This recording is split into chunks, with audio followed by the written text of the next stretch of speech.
My dear student, colleagues, and all the viewers who are watching this program live from Facebook page and YouTube channel, I'd like to welcome you all to our International Physics webinar. Good evening to all. I think you have already come to know that the Department of Physics, Pabna University of Science and Technology, has started its online program, including online International Physics webinar. And we have successfully completed our 212 International Physics webinar. Today it's our 213, and as we know that we cannot continue our normal academic program inside the campus due to the COVID, so we have to start our online program. So we're trying to adjust with this new normal situation. So today we'd like to welcome you all to a joint session between our Department of Physics, Pabna University of Science and Technology, and the Department of Physics, IIT Gandhinagar, Gujarat, India. And we have with us here today Dr. Sudipta Sarkar, Associate Professor, Department of Physics, IIT Gandhinagar, India, and he has already connected with us. So I'd like to welcome our speaker. So Professor Sudipta Sarkar, I'd like to welcome our speaker. So thanks for accepting our invitation. Thank you. And good morning, sorry, good evening, and thanks for giving us this opportunity for arranging this important webinar. And before going to you, I'd like to introduce you with our student. So I think dear student and viewers, I think you have already come to know that the title of the today's International Physics webinar title is the Black Hole Shadow and Window to the Null Physics. Very exciting topic. I think you will enjoy this session. And our speaker is Dr. Sudipta Sarkar, Associate Professor, Department of Physics, IIT Gandhinagar. So you can see his educational background that he has completed his bachelor degree in physics from University of Kolkata and master degree also from Kolkata, and PhD University of Pune, IUCAA in 2009.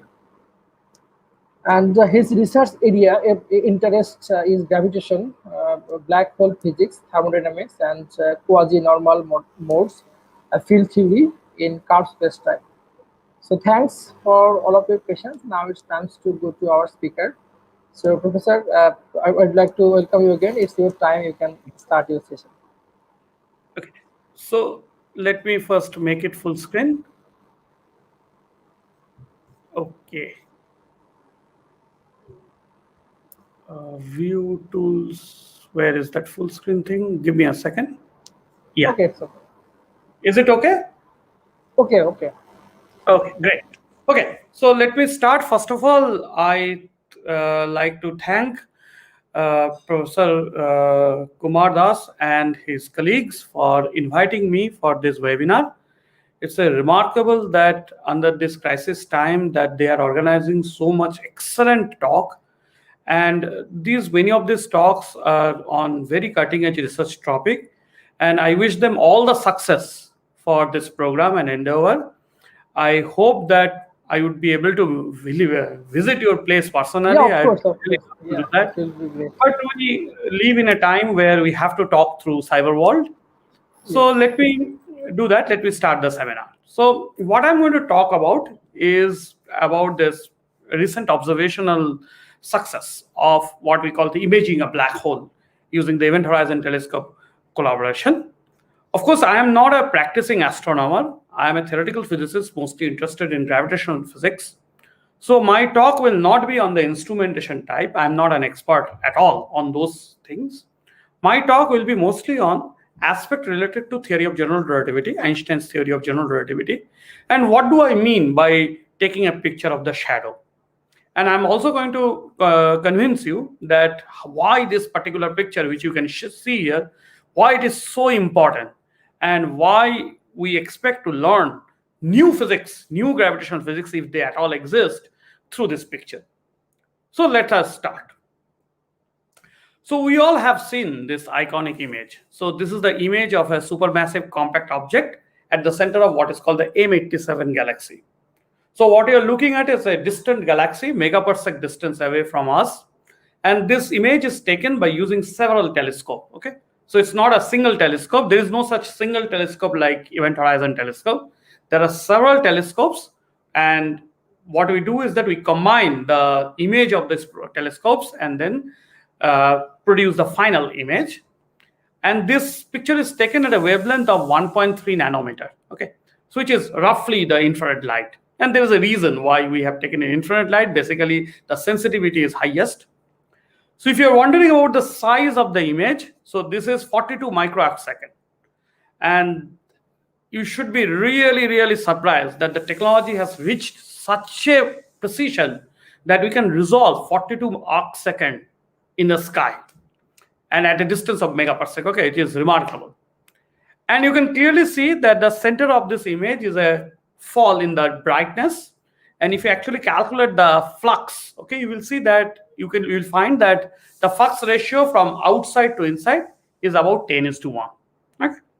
So that means the flux outside is 10 times more than the flux inside. Okay, this is a remarkable image, both for theoretical physicists, gravitational physicists, as well as for observational astronomer and instrumentalist, experimentalist, all of them. Okay, it's a truly worldwide, collaboration of physicists, engineers, all of them involved in taking this picture.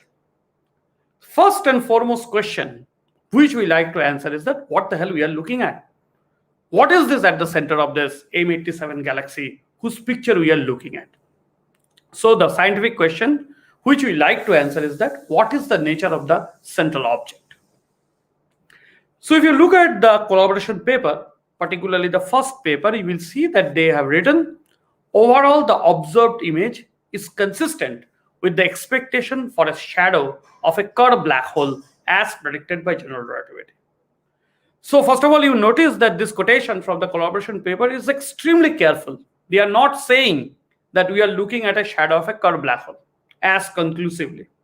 They are saying that observed image is consistent with the properties of a curved rotating black hole as predicted by the theory of general relativity.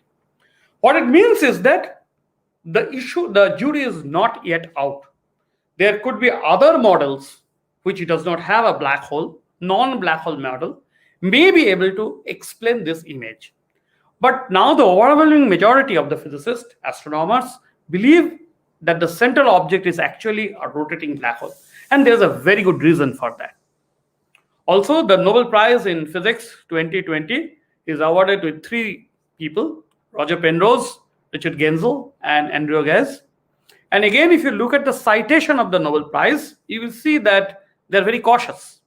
So what Roger Penrose, the citation says, for the discovery of black hole formation is a robust prediction of the theory of general relativity. There is no doubt mathematically, it is now known that the collapse of the massive stars within general relativity and the known physics we know must lead to the formation of black hole. There is absolutely nothing which can stop the formation of a black hole as far as the physics we know when the massive stars collapse onto itself. But for the rest of the two, the citation is again very careful. It says, for the discovery of a supermassive compact object at the center of our galaxy. So this is not related to the image, this is related to other observations, particularly to our galaxy. And then what they talk about is a supermassive compact object, which means it could be a black hole, but could be something else which does not have an event horizon. So what is clear is that theoretically, we are almost sure, almost 100% sure, that theory of general relativity predicts the formation of black hole if our understanding of the physics of matter is correct. Whereas in observationally, still there could be other models, other non-black hole candidate possible as far as the observational constraints are concerned. So this is the place where we'll start. Now the question is that what is this black hole shadow? Okay, so this is the central question which we'll try to answer by today's talk. Also, we want to answer that how do we test the predictions of general relativity using this shadow? What it means is that we want to know that what should be, for example, the radius of the shadow if we know the mass and the angular momentum of the central object. We can calculate that radius from the theory of general relativity, and we can measure that radius by observation. Then do the match. If they match, then it will prove to be a test of the general relativity itself. Then there is a most important question. How do we know the nature of the central object? Is it a black hole or is it a something else? To answer any of these questions requires rigorous study of the mathematical theory of black holes and also particularly how light travels in a black hole space-time. So understand what you are looking at. We are looking at light coming from those distant sources, okay, and measuring that light in our apparatus called telescope. So we want to know the properties of the light in this background of the black hole, okay. So let's start. How do we do that? So what do we do that is, first of all, I will start with the simplest example, something called the short shell black hole. So in ordinary non-general relativistic physics, when we use Newton's theory, what we say is that gravity is just a force. There is a 1 by r potential, and Earth attracts, Sun attracts things by the gravitational force. The potential is 1 by r, force goes by 1 by r square. Okay, but in theory of general relativity, as Albert Einstein has shown more than 100 years ago, that gravity should not be thought about like a force. The nature of gravity is geometric. What it means is that outside a body, presence of the matter and energy of the body, the space-time itself is curved. It is no longer described by the Minkowski space-time of special relativity. Okay. And therefore, the curvature of the space-time manifests itself as the force. There is no force like gravity, rather the curvature of the space-time. And how do I describe this curvature of the space-time? Of course, by using what is called a space-time metric. Okay. Just like the Minkowski metric is the metric of the flat space-time, in general relativity, that is no longer the case. In the presence of the mass, the metric changes. So think of now a spherical body, think of our sun or some spherical body with some mass m, and there are Einstein's equation which tells you that what is that gravitational force outside this spherical body, okay? And the solution of this Einstein's equation gives you what is called the Schwarzschild metric. So the metric which I have written here, ds square equal to 1 minus 2gm by c square r, etc. This is exactly what is known as the Schwarzschild metric. If you want to test several limit, put m equal to 0. M equal to 0 means there is no mass. Okay. So, and you will immediately see that this metric goes to the metric of flat spacetime. Okay. So this is what is consistent with our expectation. If there is no mass, there is no mass energy, and therefore the only solution of Einstein's equation is flat spacetime. But in the presence of the mass, this is no longer a flat spacetime, it's a curved background, and therefore we need to study the physics in this curved background.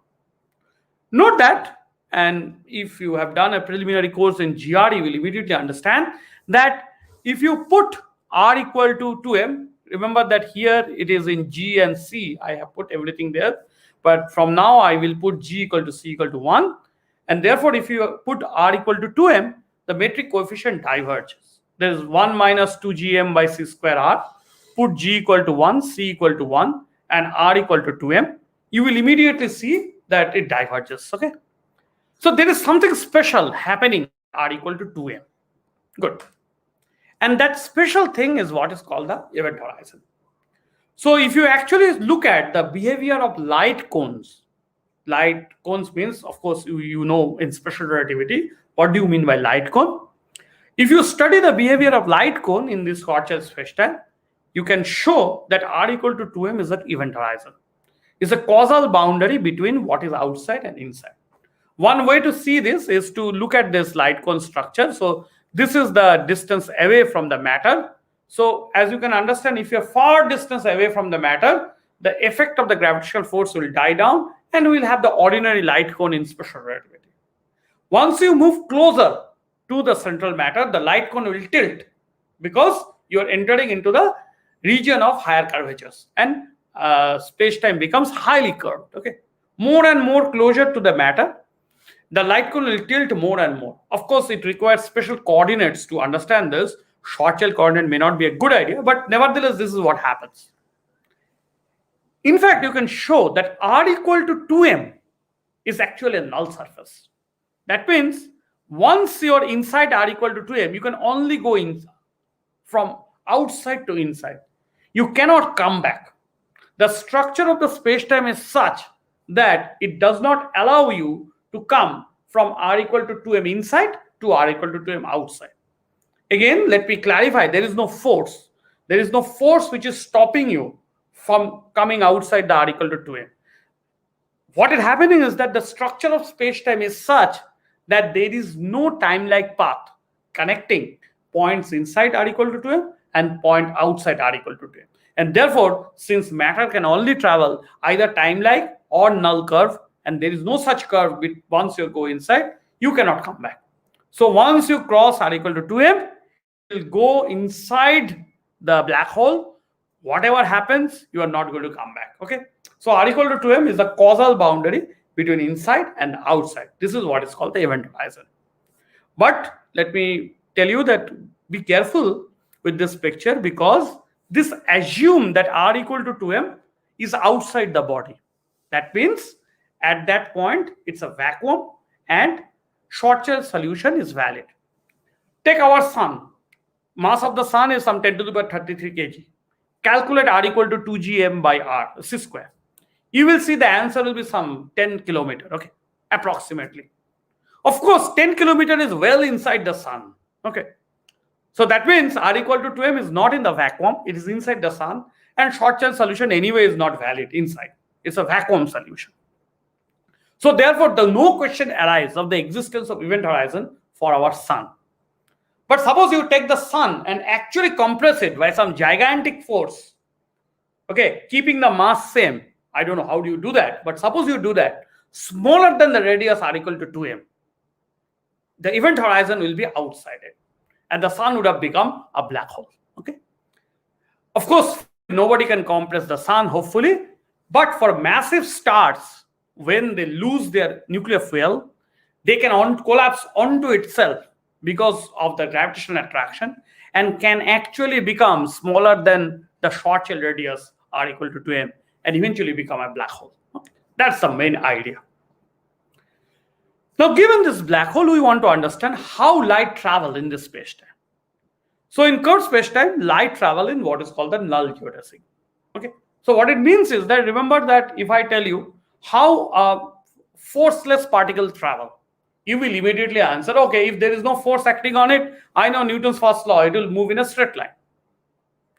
The question is, what do you mean by straight line? The definition of straight line depends on the geometry which you are using. On planar geometry, we'll say it is the distance of shortest distance. But if the metric is different, for example, if the metric is the Schwarzschild metric, the notion of the straight line will change. And straight line could be a non-trivial curve, okay? And what do we call that curve? To be a geodesic.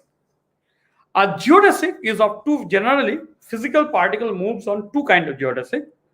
Any particle with non-zero rest mass moves on time-lag geodesic. Simply means they are moving with a speed less than the speed of light. No material particle can move faster than the speed of light. And light moves at the speed of light. That's like almost tautology, okay? So it means that the motion of a light is what is called a null geodesic. And how do you get the null geodesic? Exactly the same way you get locally for special relativity, set d square equal to 0. Okay. This is why we are using a pseudo-Riemannian metric with signature -1 + 1 + 1 + 1. So therefore we set d square equal to 0 and we'll have a non-trivial curve. Okay. Now if you look at this curve in this curve geometry, if you actually derive the geodesic equation, it will be of this form, where gammas are called the Christopher symbols. Now the problem is this is a second order differential equation. So what you have to do is that you have to let me know the position of the particle and the initial velocity. You will integrate this equation and you will get the geodesic curve. The problem is it's not easy to integrate this equation because these gammas can be very non-trivial functions. Okay. So it's a second order differential equation. What it turns out is that, look at the picture we have. It's a spherical body. The spherical symmetry allows us to have enough number of conserved quantities, which allows us to convert this problem of finding null geodesic into solving first order differential equation. And this has nothing to do with general relativity. This happens even in Kepler problem. Okay. In Kepler problem, you are actually another very, you have energy conservation, you have angular momentum conservation, and you also know in Kepler problem, there is a length vector which is also conserved. Okay. So you can use those conserved quantities. They are first integrals of the motion to effectively write down a first order differential equation to solve for the orbits. So this is exactly is also possible in general relativity, although the equation will be different. So you want to calculate the path of light, okay? And what you do is that you write down the Lagrangian of the motion of a light in short-shell spacetime. This is the Lagrangian, and instead of g mu nu, you put the short-shell metric, and then you get this is the Lagrangian of the particle. You want us to be a little careful. What does this T dot mean? T dot means dt d tau for the ordinary material particle. Remember, in that case, they moves on a time-like curve, and I can use the proper time as a good parameter. But we will be working with light. In case of light, proper time is not a good parameter because ds square is 0 on the light geodesic. So therefore, you have to use another parameter. So this lambda is another suitable parameter, and I will choose for mathematical simplicity to be what is called the affine parameter. Okay. So what you're looking for is the wall line of light by solving by variation of this Lagrangian, and that will be given by a curve x mu lambda as t as a function of lambda, r as a function of lambda, theta as a function of lambda, phi as a function of lambda. A very good reference to learn these things is the Sean Carroll's lecture notes, online lecture notes, and you should go if you're interested in this subject and study from there. Good.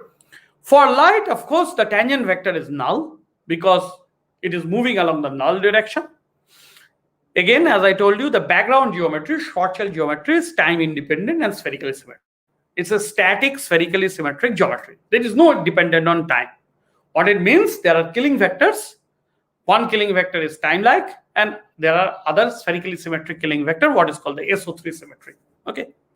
Therefore, because of the presence of this symmetry, by Noether theorem, we have conservations, particularly the energy of the particle and the angular momentum is conserved. And as a result, we can always set theta equal to pi by 2 and d theta d lambda equal to 0. This is exactly like a central force problem. The effective motion is in a plane. Okay. So therefore, the Lagrangian simplifies quite a bit, and you can obtain from this Lagrangian the conserved quantities, and the conserved quantities are given by energy and the angular momentum. This is exactly same as that of the ordinary, the Newtonian central force problem with a non-trivial Lagrangian. That's all. Okay. And again, you can write down what is the equation for a null curve, and the equation will be given by this formula where epsilon is equal to 0. What I did, I just vary this Lagrangian and find the Euler-Lagrangian equation. So that's all I get it. Okay, good. What is interesting is that note that this is a first order differential equation. Why it has happened that I could be able to write down a first order differential equation instead of integrating anything? Because of the presence of this first integrals of motion, which are conserved quantities. Good. And therefore, as exactly in the Kepler problem, I will be able to write down, convert the motion. So remember, I started with a 3D motion. The spherical symmetry, the central force problem allowed me to convert into a 2D motion. Now, by conserved laws and everything, I will be able to write down a completely 1D equivalent motion of this form. So the entire motion of motion of a particle moving in the short-shell geometry is converted into 1D motion, equivalent motion of a unit mass particle in an effective potential V effective. So this is exactly what you would have learned in a classical mechanics 101. Energy equal to kinetic energy plus potential energy. And that is conserved. Okay. So this is exactly what you have found, except the V effective has this form and E effective has this form. That's all. Okay. So what I did is that I started with a great picture that light or the particle moving in short-shell spacetime. I converted that picture into an effective 1D motion. This is standard analysis in any spherically symmetric problem. And of course, the light will obtain when epsilon equal to 0, and this is the potential of the light. So what is important is to understand the terms of this potential. So this term, first term in V effective, m by r, remember that I have set G equal to 1. So if you bring capital G, Newton's constant, then this is like Gm by r. This is exactly what Newtonian potential is. So it means I'm getting back Newtonian potential starting from the general relativity. That is expected. The second term is L square by 2r square. Remember, the L square is the angular momentum. So therefore, this part is just nothing but a centrifugal barrier, which is there even in a classical mechanics problem also. It is the third term which is of immense importance. The third term, if you carefully study it, it is actually gm L square by r cube into c square.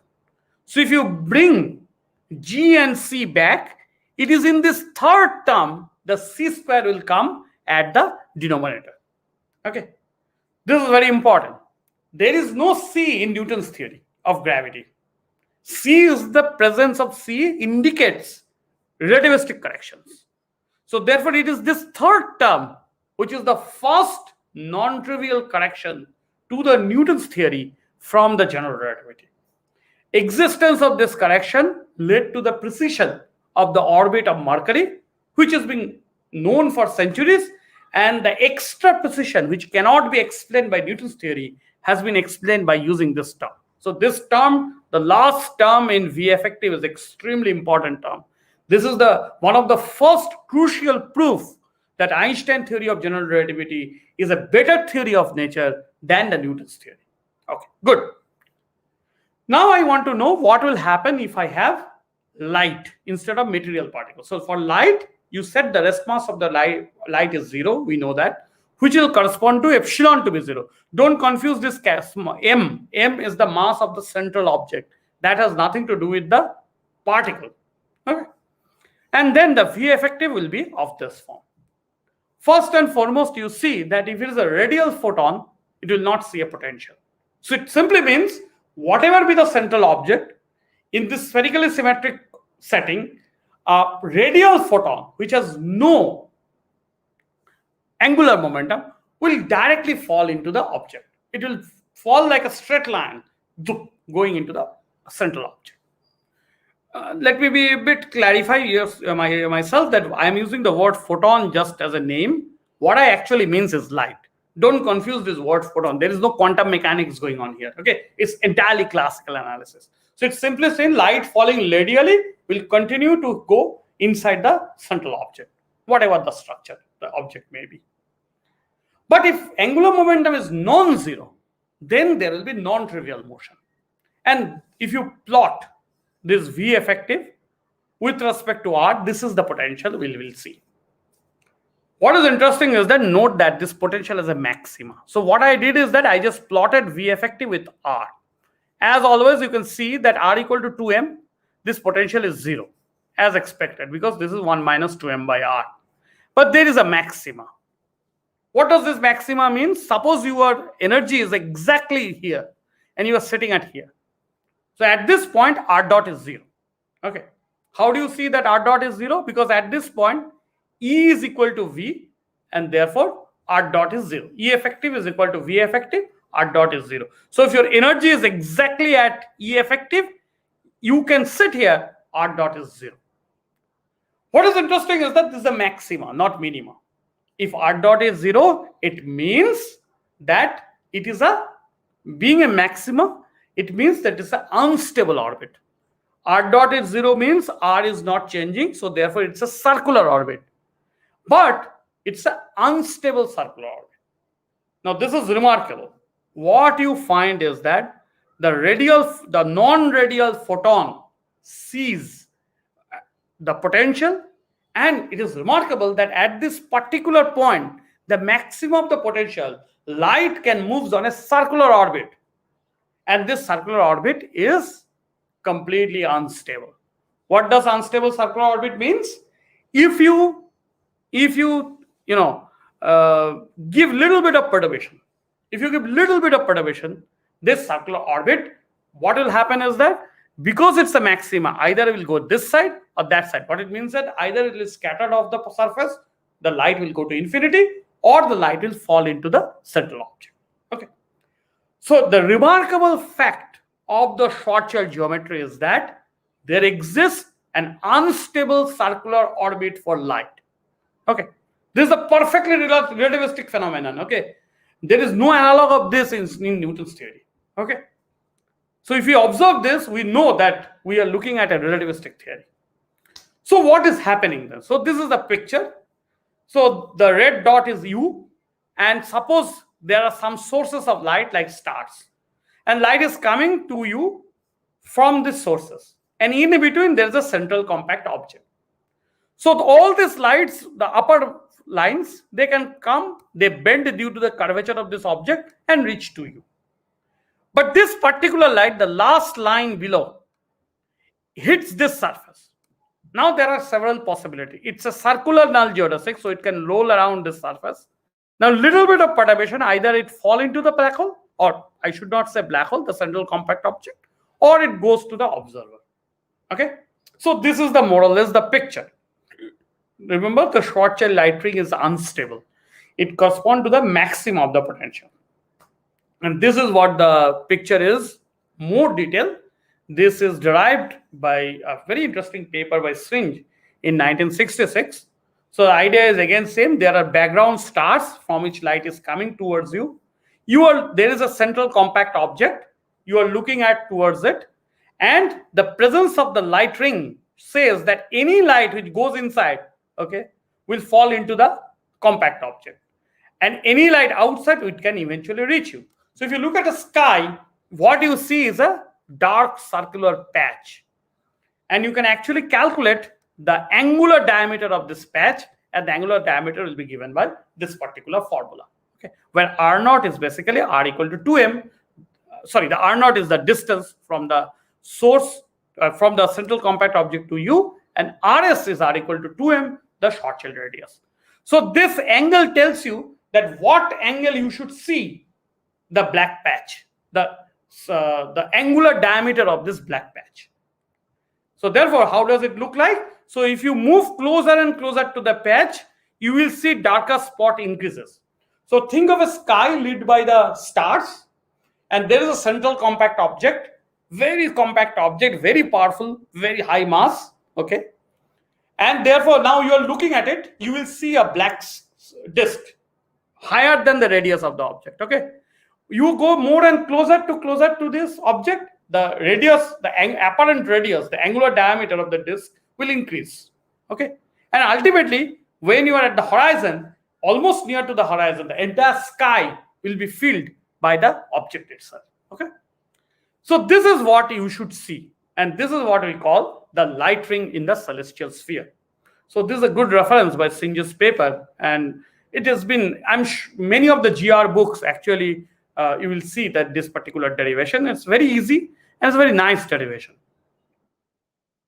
So this is the picture of a Schwarzschild black hole, a non-rotating spherically symmetric black hole, that a black ring. Okay, so ideally if the world has only star and one Schwarzschild black hole or very compact object, I would look at it, it seems to me there will be a dark patch in the sky. Let me again try to remind you, the existence of this dark patch is because of the existence of this unstable circular orbit for the light. This unstable circular orbit for the light is the reason. But note that this unstable circular orbit happens at r equal to 3m, whereas the event horizon is at r equal to 2m. So therefore, the existence of this circular orbit does not prove the existence of the horizon. This is important, okay? Please understand this. The existence of this light ring does not provide a conclusive proof of the existence of the horizon. Because you can think of, ideally, there could be, at least, mathematically you can think of an object of radius 2.5 m. In that case, there will be no light, there will be no horizon, but there will be a light ring. Okay. Of course, how does those object will arise is a completely different issue. Okay. Good. Let's go ahead. Now, the thing what I've told you is so far about the Schwarzschild black hole. But the Schwarzschild black hole is absolutely a mathematical idealization. It's a spherically symmetric, non-rotating object. But in nature, the black holes are rotating because they are created from the collapse of the massive stars, which itself has angular momentum. So we expect the black holes will also have an angular momentum endowed with them. although it's not easy to define what do I mean by the angular momentum of a black hole spacetime. That's a completely different seminar. Okay. But I would expect that black holes will be rotating, they will not be spherically symmetric. And then the question is that, okay, then what is the next natural generalization of the Schwarzschild metric? And the answer of that is what is called the curve metric. And this is the picture of Roy curve.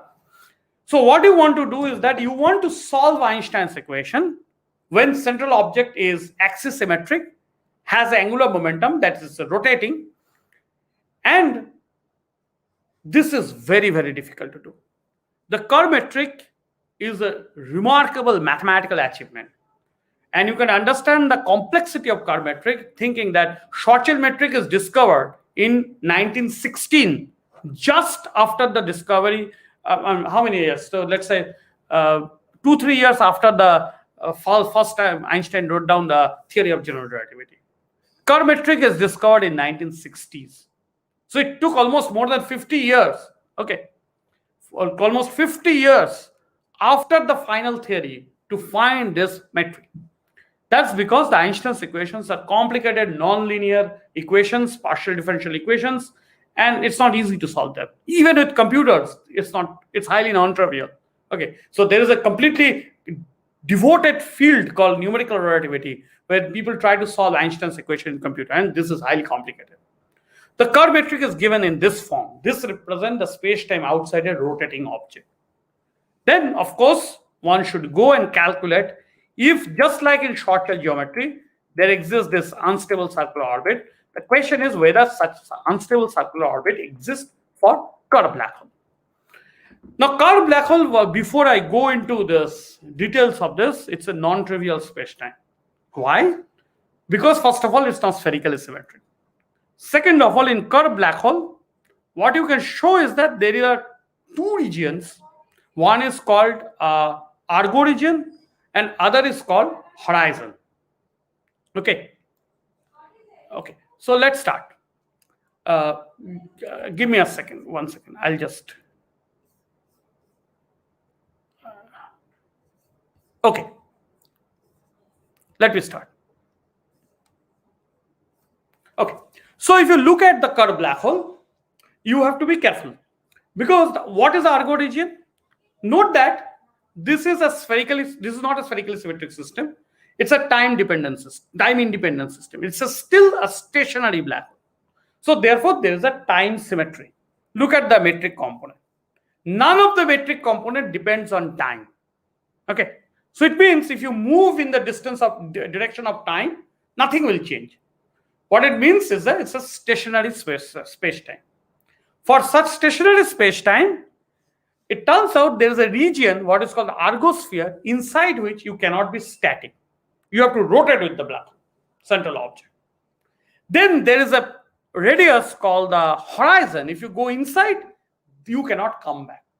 So the inner circle is represent what is called the outer event horizon. Once you cross the outer event horizon, you cannot come back to your world. And this elliptical circle is what is called the argosphere. Argosphere is the limit of the static limit. If you are inside the argosphere, you cannot be static. You have to co-rotate with the black hole. So this is what is called the static limit. Again, a good reference for this is this Eric Poiseuille's relativist toolkit. I have taken this picture from that book. So please go ahead and look at that book and learn from the curve metric. Curve solution is a remarkable solution because it represents the unique vacuum asymptotically flat black hole solution in general relativity. So this is something what is called the uniqueness theorem. And I mean, I have no time to tell you the mathematical power of these theorems, but what basically tells you that in nature, if there is any time independent black hole solution, it is curve. Okay.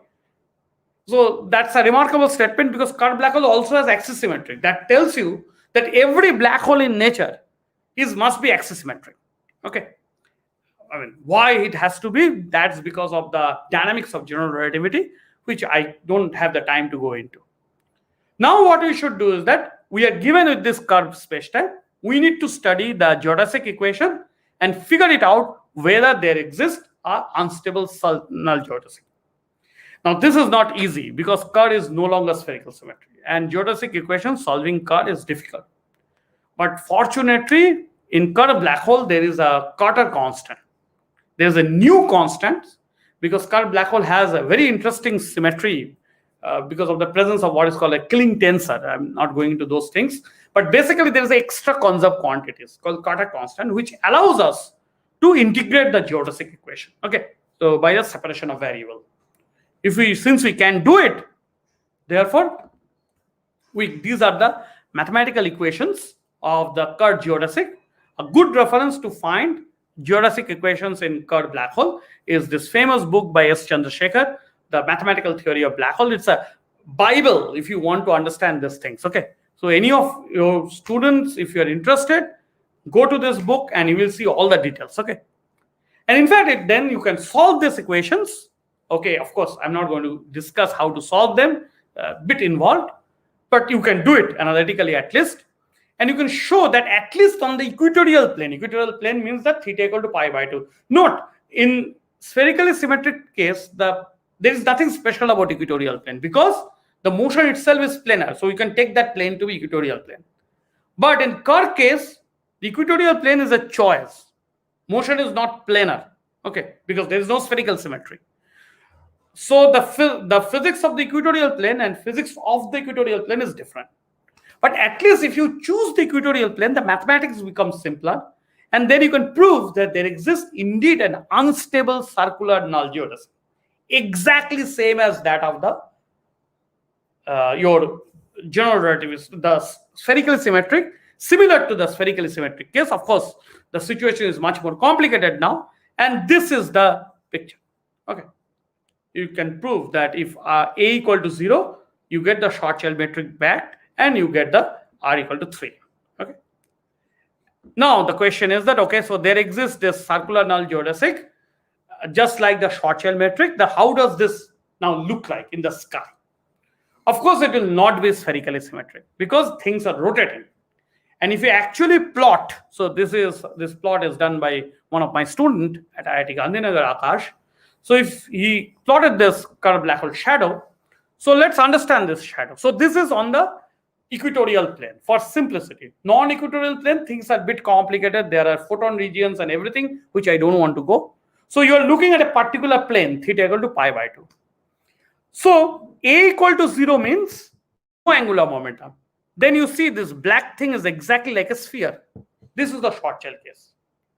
A equal to 0.5 basically means A is nothing but the ratio of angular momentum by mass.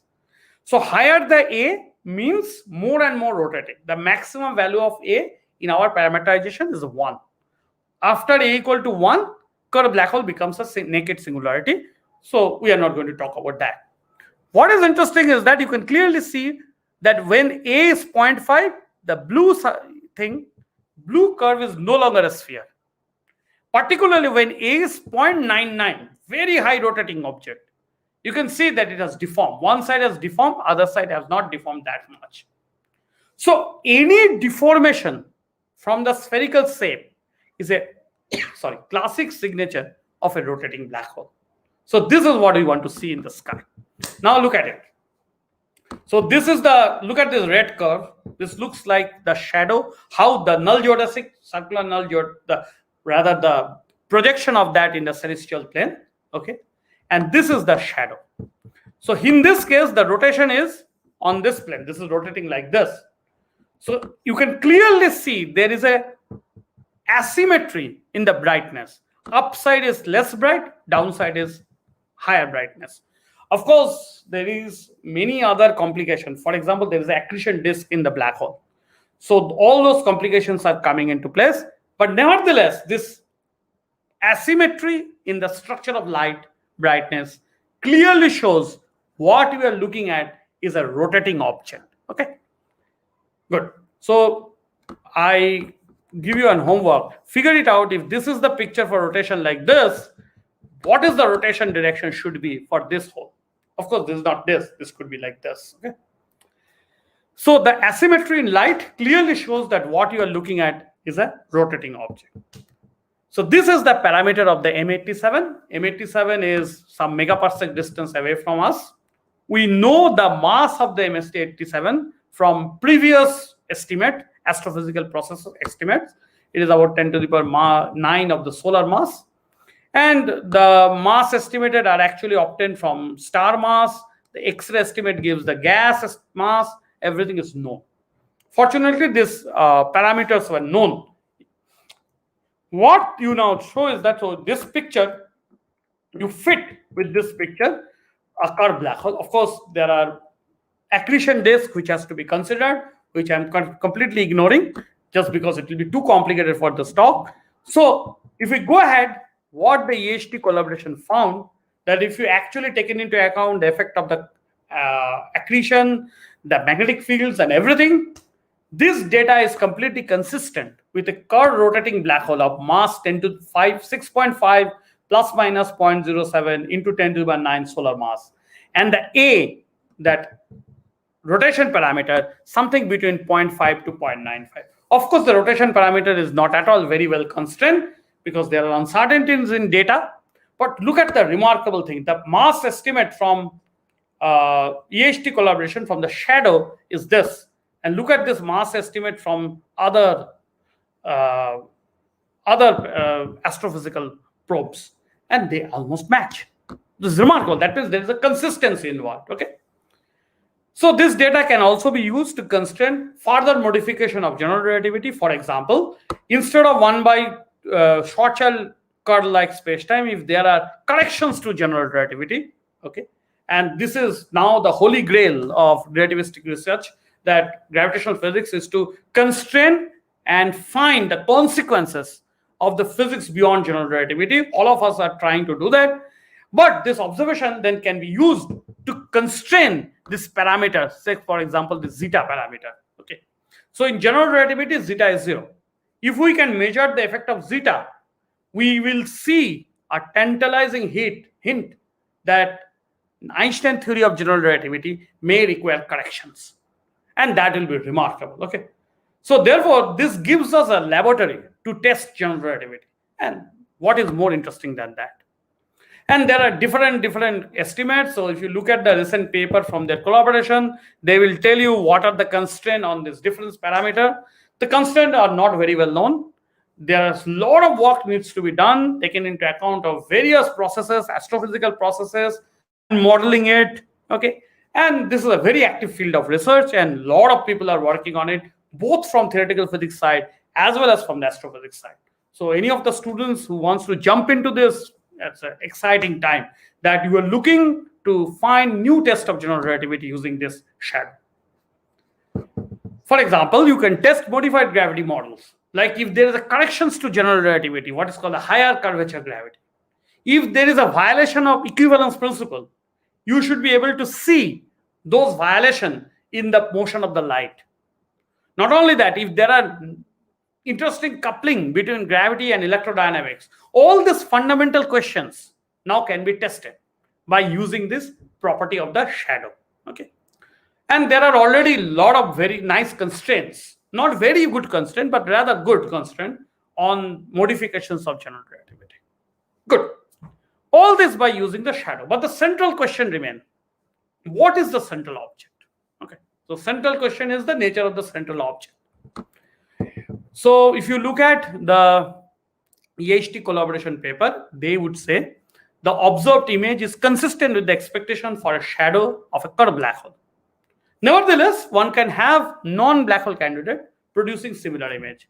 For example, there are something horizonless compact object. There are models people have constructed, gravastar, boson star, whatever the names, this crazy object. There could be naked singularities, which is very, very exotic. Okay. But gravastar, boson stars are solutions of general relativity. They are matter solutions. And people say that, okay, can I distinguish between gravastar and boson star and the black hole observation? The thing is that in most of the cases, you can't do it, at least by single observation. You can write down a boson star model, a rotating boson star model, which will give you the same shadow as that of a curved black hole. So by using shadow, you cannot distinguish them. you have to use more observation. For example, M87 has a jet. So there's a jet, central jet coming out of this black hole. So you may say, is there a boson star model which can explain both the jet profile as well as the shadow? And there may not be. Okay. So this is the way you can use several observations and coming up with a model for a horizonless or constraining this model for non-black hole candidates. So this is the idea. So there is also another very, very interesting idea that it turns out that for a black hole case, okay, remember you always using this word that there exists something called unstable light ring. Okay. What it turns out, by horizonless compact object, if there is no horizon but rather some boson star or something those like that, then you can show that such objects will actually have stable light ring. So remember this, let me go back. This potential, it was maxima. That's why the unstable light ring. It turns out if you have non-black hole object, it could be the minima. And then it will be a stable light ring. And then people have shown that stable light ring are not good. Okay. It's rather little, contradictory to here. Unstable light ring are good, but stable light ring are not good. Okay. So there's a paper by Cardoso who has shown, and their collaborator, that stable light ring, basically rotating non-horizonless objects are generally bad. And if they have stable light ring, they're also bad, because stable light ring may lead to some kind of instability of the space-time. Okay. So therefore, if you can prove that if there is no horizon, there has to be a stable light ring, then that means such objects are not existing in nature. So this is something also, some of our work we have able to prove what we have able. So there is a question that whether if there is a black hole, is it guaranteed that all black holes will have light ring? This is being proven. Is it guaranteed that even if there is no horizon, still light ring exists? So this is something we will be able to prove, a new theorem which says that any stationary axisymmetric asymptotically flat spacetime in 3+1 dimension with the Argo region must have at least one light ring outside the region. So what it means is that what we have proved that you don't really need a horizon. Even an Argo region is enough to have a light ring outside, even if there is no horizon. So this is a very interesting proof, theorem, and this will appear very soon in the archive. So what it means is that so far what we know is that the light ring exists for both black hole and non-black hole object. But there are people like this particular reference who have shown that if there is no horizon, light ring, if it exists, it must occur in pair. This is a remarkable theorem. People could be able to prove, this Kuna, Bharti, and Hardeo, that if there exists a light ring for non-black hole candidate, there must be another light ring, and one of the light ring must be stable. And then Cardoso has proven the stability of light ring is bad. Okay, so it means compact object which has light ring cannot be horizonless object. Any rotating object which has a light ring, if it does not have a horizon, it will be unstable, and that's bad. Okay, so we have extended their proof when there is no horizon for Argo region case. That are interesting things. So basically, what it now more or less we are convinced that existence of light ring indirectly implies the existence of horizon. So this is what is called the black hole hypothesis. So it means the central object is very likely to be a black hole. Okay, and instead of some exotic object like boson star or Grava star and etc. So this is the very, very important development. And of course, it is not final. There are ifs and buts in this whole endeavor. A lot of people are working to understand that theoretical nature of this non-black hole object. And we hope that we'll be able to understand it very soon. So this is the summary of my talk. Black hole shadow observations provide us a unique opportunity to test general relativity in strong field regime. We can use the observation to constrain various alternatives of general relativity. So far, data is entirely consistent with a rotating black hole at the center of M87.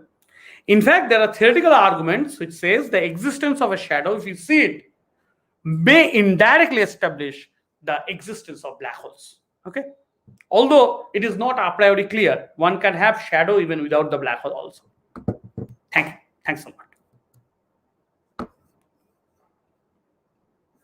Yeah, thank you for your wonderful presentation. So we have got few questions. So if you allow, we can start our discussion session. So Sure, I can sure. add the question. Okay, so the first question: how does Raychaudhuri equation play a significant role in black hole formation? Can you repeat the question? Yeah, I have added the question in the Oh screen. yeah. So can you How see? does the Raychaudhuri equation plays a significant role in black hole? Oh yes, Raychaudhuri equation, the famous equation by Amol Kumar Raychaudhuri, is plays a significant central role. So what does Raychaudhuri equation tells you is basically how when the particle moves, including the light, Raychaudhuri equation says that give in a curved segment, how does this stream of particles or the light, what we call the congruence, okay, travels. Okay. Now, the what is interesting thing is that there are two very major application of this equation. First of all, what is called the black hole area theorem. A black hole area theorem is a famous result obtained by Hawking, which says that the area of black holes cannot decrease. You cannot decrease the area of classical black holes. Let's say if I have two black holes of area A1 and A2, if I collide them, they form a single black hole of area A3. But in the process of collision, it is quite possible that some energy is radiated in the form of the gravitational radiation, and you create a black hole of lesser area. From the conservation of energy, that is not prohibited. But what Hawking has proven, that the theory of general relativity does not allow that, as long as certain other conditions are used. This is the most important result in the recent black hole theory, because what it shows is that there is a similarity between the property of the black hole area and that of entropy. This is the beginning of the Bekenstein's famous work relating black hole area to entropy. The proof of the area theorem is crucially dependent on Raychaudhuri equation. The proof is not possible without the Raychaudhuri equation. This is first. Second of all, the existence of the singularities at the core of the black hole.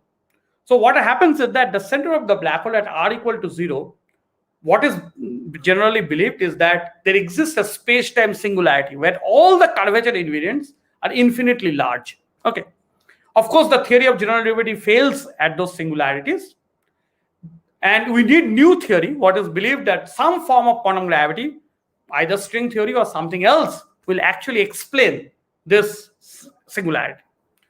The question is this singularity is a generic prediction of general relativity? What it means is that whether the black hole singularity is just because we are using a spherically symmetric solution, or is this the generic feature? Even if we don't use a spherically symmetric solution, always the result of the gravitational collapse is a singularity. This is what is called the singularity theorem. This was first proven by Penrose and then later generalized to the universe, our universe, by Hawking. Okay, this was called the Hawking-Penrose singularity theorem. The proof of this singularity theorem is crucially dependent on Raychaudhuri equation. Without Raychaudhuri equation, these theorems cannot be proven. So you can see the importance of the Raychaudhuri equation. Thank you. We have another question. So if del t equal to 0, that is a time step freezes, stop freezes at event horizon, then why matter should fall into a singularity inside this? So very good question. Very good question. So one need to understand carefully that notion of time, etc., are coordinate dependent. Okay. So in general relativity is a theory which is independent of the coordinate transformations. Okay. So it needs to be carefully understood. What do you mean? Which time you are talking about? So what happens is that there is a Schwarzschild time, which is basically a preferred time for an external observer, which is static outside the black hole. Okay. That time coordinate is not a very good coordinate when you move very close to the black hole. So in that, by using those coordinates, it seems that those coordinates show that any observer falling into the black hole, they will never see things falling. What they will see is that there is a redshift happening, and more closer to it, they will see the signal, the interval of the signals to be increasing. But for an infalling observer who is using his own proper time, there is absolutely no problem. You can cross the event horizon in finite time. So therefore, it is important to use a good coordinate to describe what is happening at the horizon. If you use short shell coordinate, you will have those perfect counter-intuitive result and paradoxical result, that in one coordinate you will see things are falling, in other coordinate you will see things are asymptotically going towards the horizon. So instead of that, what you should use is a well-defined coordinate system. And if you choose the well-defined coordinate system, you will see things actually fall into the black hole. Okay? So it's you have to be mathematically careful what coordinate system you are using. Okay, so we have another question. So do NACT singularity exist as predicted in loop quantum gravity? Okay, so I do not know about naked singularities. In fact, naked singularity is a very, very problematic object.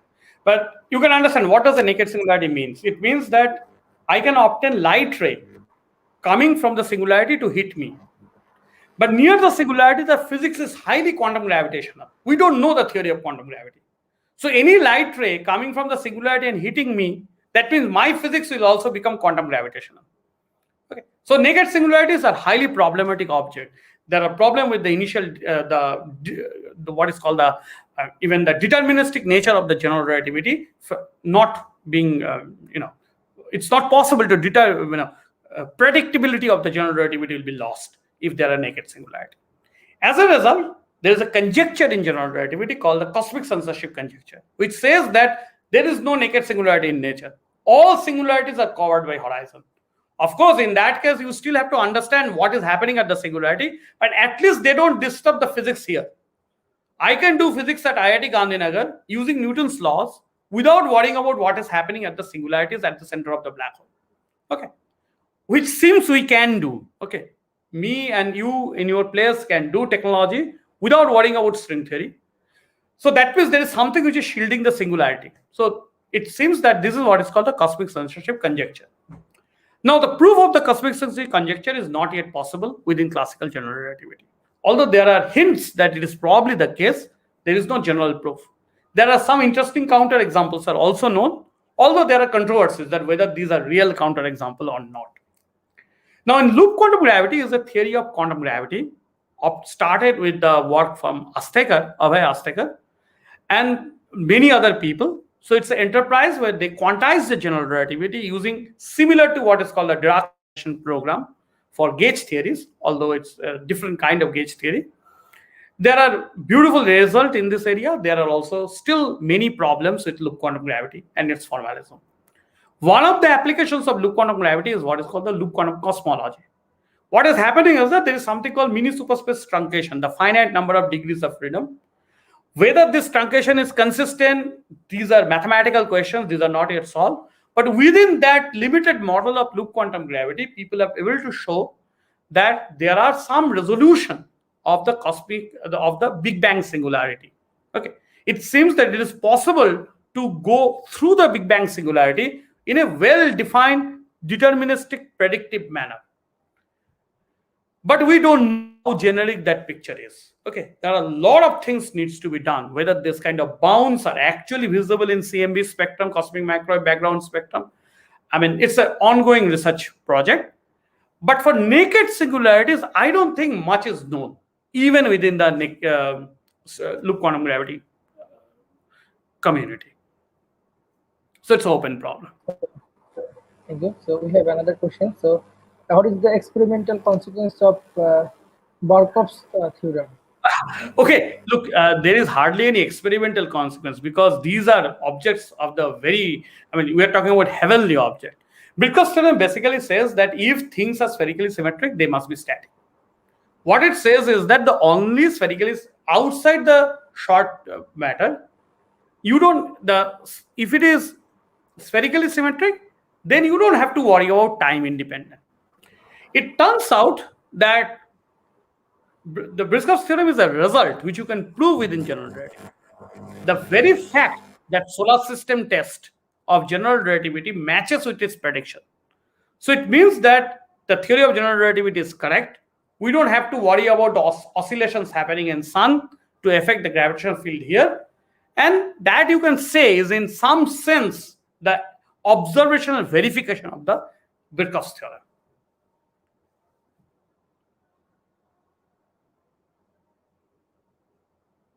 Okay, so we have another question. So, do the study of spin oscillation in neutrino gravitational scattering will help us in determination of black hole shadow produced by this particle?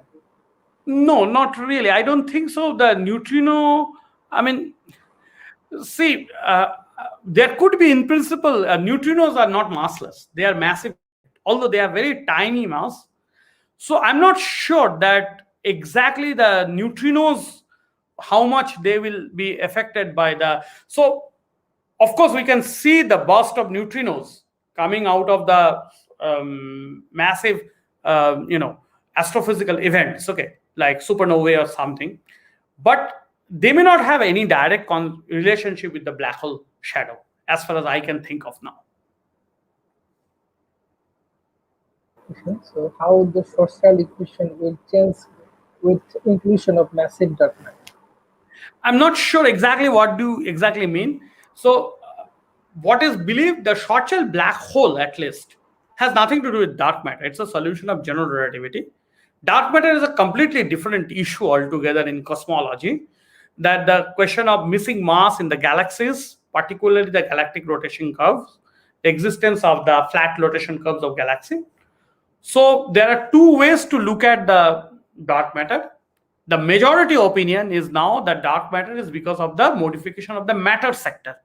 What it means is that there will be extension of the standard model of particle physics, new particles, and those will explain the existence of the extra mass. Okay, this is widely believed, but there is also an opinion that we may not require a modification of the matter sector.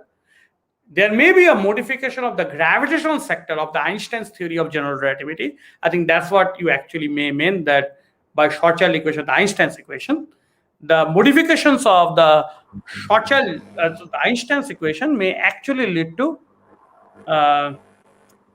new term in the gravitational acceleration. But these modifications has to be very, very subtle. They are not easy modification. Okay, there is one relativistic modification offered by Bekenstein, something called tensor vector scalar theory of gravity, but they itself has consistency problem. Okay, so I do not know a very good model of modified gravity for dark matter which can explain both the galactic rotation curve as well as the other cosmological observations related to the structure formation, etc. But nevertheless, the issue is not yet closed. Okay, thank you. So we have another question. So please provide the reference for the uniqueness theorem. Oh, okay. So classic reference is a book by Hustler, Hustler. Hustler. It's called Black Hole Uniqueness Theorem. That's a classic reference. Although there are, of course, some very good review article on. So if I can't remember offline, but you may look at the Hustler book. That's a classic book. It's called Black Hole Uniqueness Theorem. That's the name of the book. Okay, so we have another question. So, do any force of nature can squeeze down the subatomic particles like electrons or neutrinos to the size that is similar than their Schwarzschild radius, turning them into the micro black hole? No, you can think of what will be the Schwarzschild radius for an electron. It will be very near to the Planck radius, probably. Okay, so no, that's probably is not possible. But there could be micro black hole. There could be processes which create black holes tinier.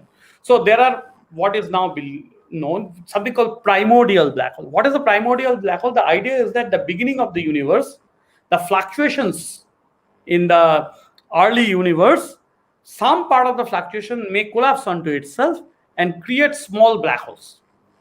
What is interesting is that they are being small, they will radiate rapidly. And some of them may not even exist. None of them may not even exist today. But this gives us constraint on this mass of this black hole structures and everything. So If such primordial black hole existed by today, they would have a unique observational signature. And there are a lot of attempts to understand this primordial black holes from the early universe. That is the one example of what is called a micro black hole. But their production history, the formation history is completely different. Okay. We have another question, sir. What is the best evidence for the existence of black hole? Okay, so let me not go into what is the best evidence. Okay, that is very difficult to say. There are many observations in last 40 to 50 years, starting from the quasars, 3C, 31, I forgot the name of the quasar, the highly powerful explosions happening outside our galaxy, intergalactic distances. Okay, the existence and the understanding of those objects, we understood that we cannot use any other physics to explain the quasars except the huge gravitational energy of the black holes. Then there are evidences related to what is called the study of type 1a, type 2 blast. Basically, the idea that if there is a hard surface on the black hole candidate, and it turns out there is no such hard surfaces. Then there is a black hole shadow observations. There are observations related to the motion of the stars, which gives you very strong constant on the compactness of this object at the center of the galaxy. And then the question is that, is there any other model which can explain this compactness? And the answer is no. So what is happening is that instead of one best evidence, we have many parts of different observations. And it turns out black holes is the only consistent theory or the model which can explain all these observations. Therefore, the astrophysicists are almost convinced that what you are looking at is black hole. But that doesn't rule out alternative. There may be a crazy alternative which will prove that instead of black holes, we are looking at something else possible. But still today, whatever observation we have found from astrophysics to shadow, all these observations can be explained only by black holes. One more particular observation may be explained by the other models, but if you take account all the observation, unfortunately or unfortunately, we have only the black holes as the only consistent explanation for all this observation. Thank you. This may be the last question.